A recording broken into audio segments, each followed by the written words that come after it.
श्रीमद् भागवत महापुराण सप्तम स्कंद अध्याय 10 प्रहलाद जी के राज्याभिषेक और त्रिपुर दहन की कथा।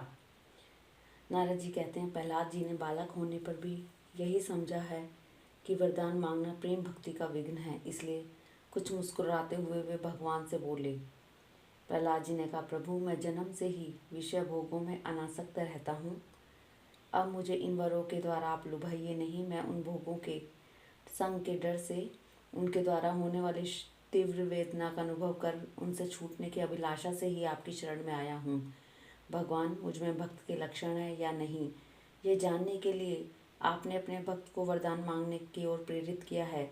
ये विषय भोग हृदय की गांठ को और भी मजबूत करने वाले हैं तथा बार बार जन्म मृत्यु के चक्कर में डालने वाले हैं। राजगुरु, परीक्षा के सिवा ऐसे कहने का और कोई कारण नहीं दिखता, क्योंकि आप परम दयालु हैं। आपसे जो सेवक अपनी कामनाएं पूर्ण करवाना चाहता है वह सेवक नहीं, वह तो लेन देन करने वाला निरा बनिया है। जो स्वामी से अपनी कामनाओं की पूर्ति चाहता है वह सेवक नहीं, और जो सेवक से सेवा कराने के लिए उसका स्वामी बनाने के लिए उसकी कामनाएं पूर्ण करता है वह स्वामी नहीं। मैं आपका निष्काम सेवक हूँ, आप मेरे निरपेक्ष स्वामी हैं। जैसे राजा और उसके सेवकों का प्रयोजनवश स्वामी सेवक का संबंध रहता है, वैसा तो मेरा और आपका संबंध है नहीं।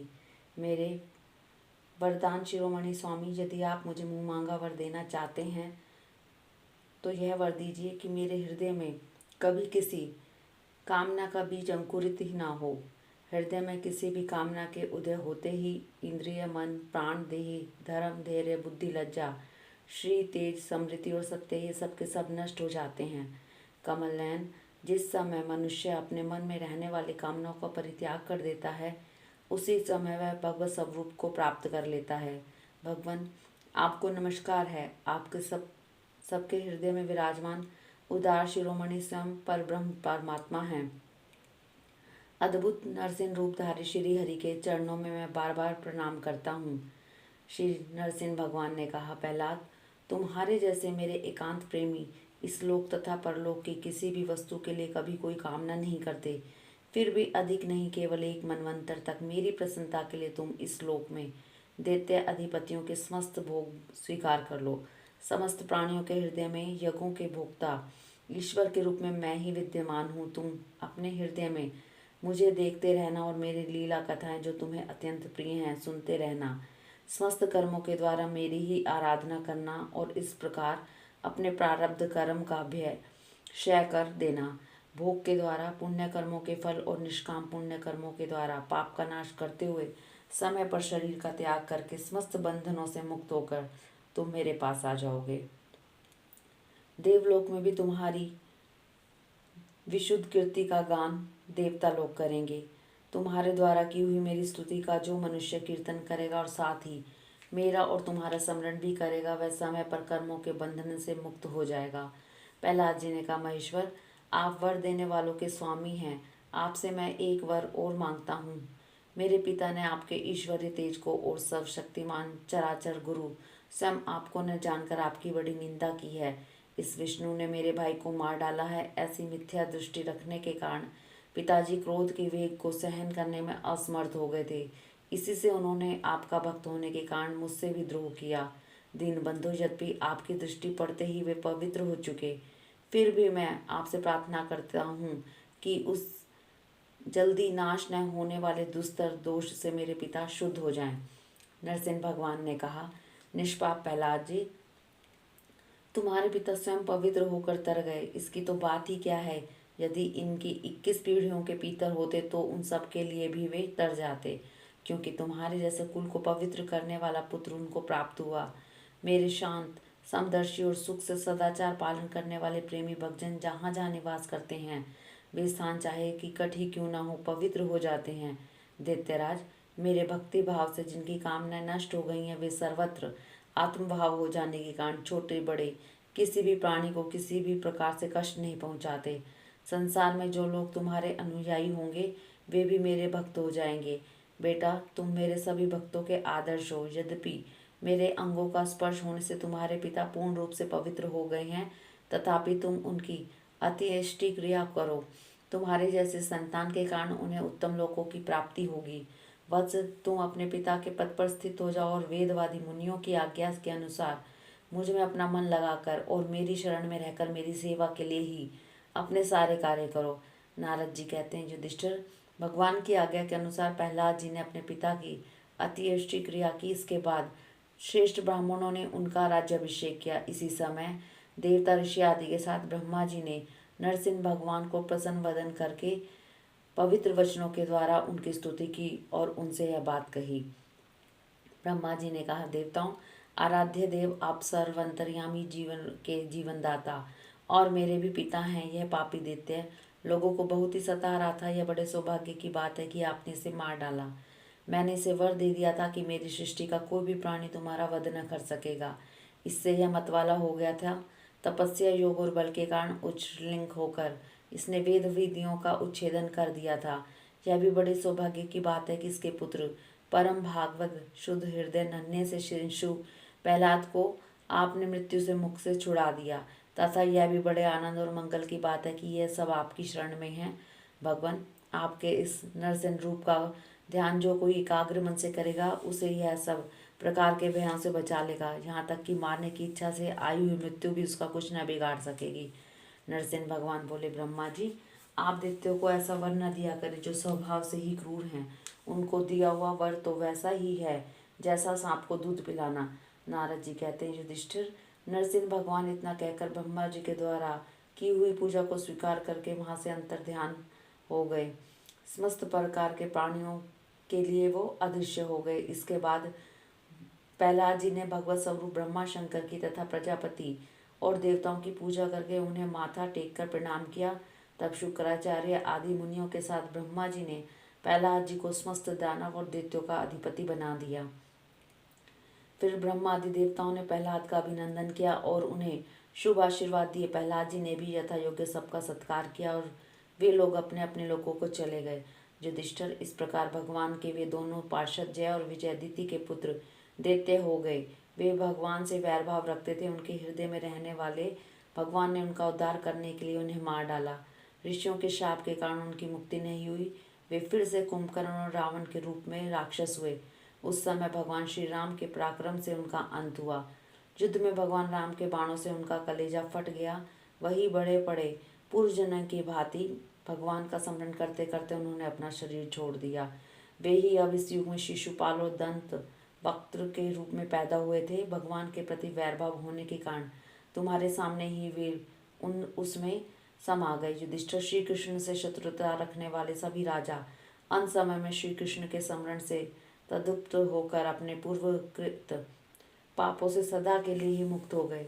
जैसे भृंगी के द्वारा पकड़ा हुआ कीड़ा भय से ही उसका स्वरूप प्राप्त कर लेता है, जिस प्रकार भगवान के प्यारे भक्त अपनी भेदभाव रहित अनन्य भक्ति के द्वारा भगवत स्वरूप प्राप्त कर लेते हैं, वैसे ही शिशुपाल आदि नरपति भी भगवान के वैर भाव जनित अनन्य चिंतन से भगवान के सारूप्य को प्राप्त हो गए हैं। युधिष्ठिर, तुमने पूछा था कि भगवान से द्वेष करने वाले शिशुपाल आदि को उनके सारूप्य की प्राप्ति कैसे हुई। उसका उत्तर मैंने तुम्हें दे दिया। ब्रह्मण्य देव परमात्मा श्री कृष्ण का यह परम चरित्र, इसमें हिरण्याक्ष और हिरण्यकशिपु इन दोनों दैत्यों के वध का वर्णन है। इस प्रसंग में भगवान के परम भक्त प्रहलाद का चरित्र, भक्ति, ज्ञान, वैराग्य तथा संसार की सृष्टि, स्थिति और प्रलय के स्वामी श्री हरि के यथार्थ स्वरूप तथा उनके दिव्य गुण एवं लीलाओं का वर्णन है।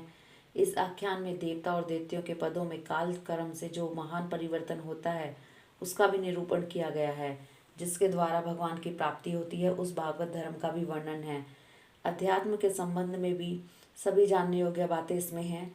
भगवान के पराक्रम से पूर्व इस पवित्र आख्यान को जो कोई पुरुष श्रद्धा से कीर्तन करता और सुनता है वह कर्म बंधन से मुक्त हो जाता है। जो मनुष्य परम पुरुष परमात्मा की यह नरसिंह लीला, सेनापतियों सहित हिरण्यकशिपु का वध और संत शिरोमणि प्रहलाद जी का पावन प्रभाव एकाग्र मन से पढ़ता सुनता है, वह भगवान के अभय पद वैकुंठ को प्राप्त होता है। युधिष्ठिर, इस मनुष्य लोक में तुम लोगों के भाग्य अत्यंत प्रशंसनीय है, क्योंकि तुम्हारे घर में साक्षात पर ब्रह्म परमात्मा मनुष्य का रूप धारण करके गुप्त रूप से निवास करते हैं। इसी से सारे संसार को पवित्र कर देने वाले ऋषि मुनि बार बार उनका दर्शन करने के लिए चारों ओर से तुम्हारे पास आया करते हैं। बड़े बड़े महापुरुष निरंतर जिनको ढूंढते रहते हैं, जो माया के लेश से रहित परम शांत परमा आनंद स्वरूप पर परमात्मा है, वे ही तुम्हारे प्रिय हितैषी मेरे भाई पूज्य आज्ञाकारी गुरु स्वयं आत्मा श्री कृष्ण हैं।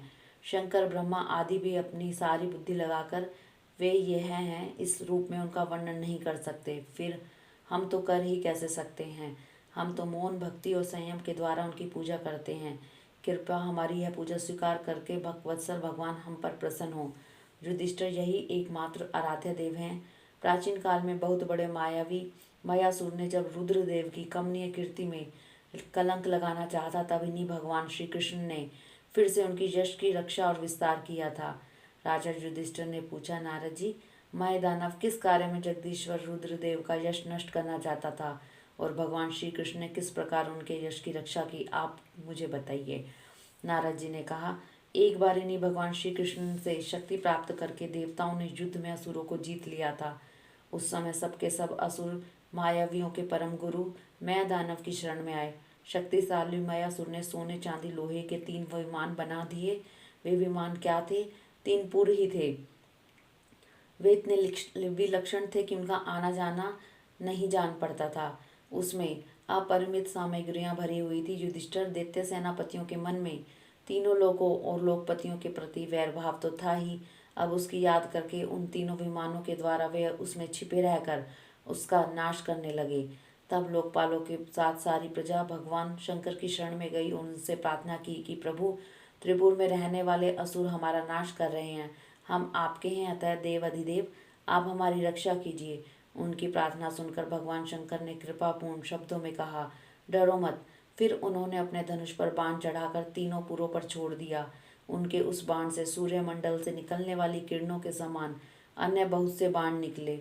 उनमें से मानो आग की लपटें निकल रही थी। उनके कारण उन पुरों का दिखना बंद हो गया। उनके स्पर्श से सभी विमान निवासी निष्प्राण होकर गिर पड़े। महामायावी मैं बहुत से उपाय जानता था। वह उन दैत्य को उठा लाया और अपने बनाए हुए अमृत के कुएं में डाल दिया। उस सिद्ध अमृत रस का स्पर्श होते ही असुरों का शरीर अत्यंत तेजस्वी और वृक्ष के समान सुदृढ़ हो गया।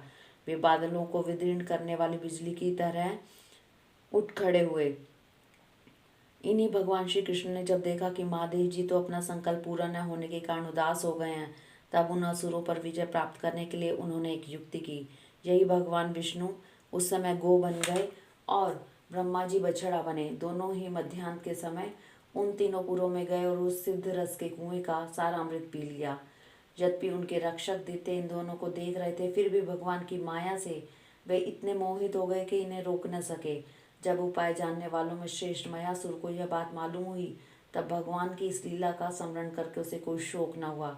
शोक करने वाले अमृत रक्षकों से उसने कहा, भाई देवता, असुर, मनुष्य अथवा कोई भी प्राणी अपने पराये अथवा दोनों के लिए तो प्रारब्ध का विधान है, उसे मिटा नहीं सकता। जो होना था हो गया, शोक करने के क्या कारण है। इसके बाद भगवान श्री कृष्ण ने अपनी शक्तियों के द्वारा भगवान शंकर के युद्ध की सामग्री तैयार की। उन्होंने धर्म से रथ, ज्ञान से सारथी, वैराग्य से ध्वजा, ऐश्वर्य से घोड़े, तपस्या से धनुष, विद्या से कवच, क्रिया से बाण और अपनी अन्य अन्य शक्तियों से अन्य अन्य वस्तुओं का निर्माण किया। इन सामग्रियों से सज धज कर भगवान शंकर रथ पर सवार हुए एवं धनुष बाण धारण किया। भगवान शंकर ने अभिजित मुहूर्त में धनुष पर बाण चढ़ाया और उन तीनों दुर्भेद विमानों को भस्म कर दिया। युधिष्ठिर उसी समय स्वर्ग में दुदुम्बियां बजने लगी। सैकड़ों विमानों की भीड़ लग गई। देवता, ऋषि, पितर और सिद्धेश्वर आनंद से जय जयकार करते हुए पुष्पों की वर्षा करने लगे। अप्सराएं नाचने और गाने लगी। युधिष्ठिर इस प्रकार उन तीनों पुरी को जलाकर भगवान शंकर ने पुरारी को पदवी प्राप्त की और ब्रह्मादिकों की स्तुति सुनते हुए अपने धाम को चले गए। आत्मस्वरूप जगत गुरु भगवान श्री कृष्ण इस प्रकार अपनी माया से जो मनुष्य की सी लीलाएं करते हैं, ऋषि लोग उन्हीं अनेकों लोग पावन लीलाओं का गान किया करते हैं। बताओ, अब मैं तुम्हें और क्या सुनाऊं। हरिओम तत्सत।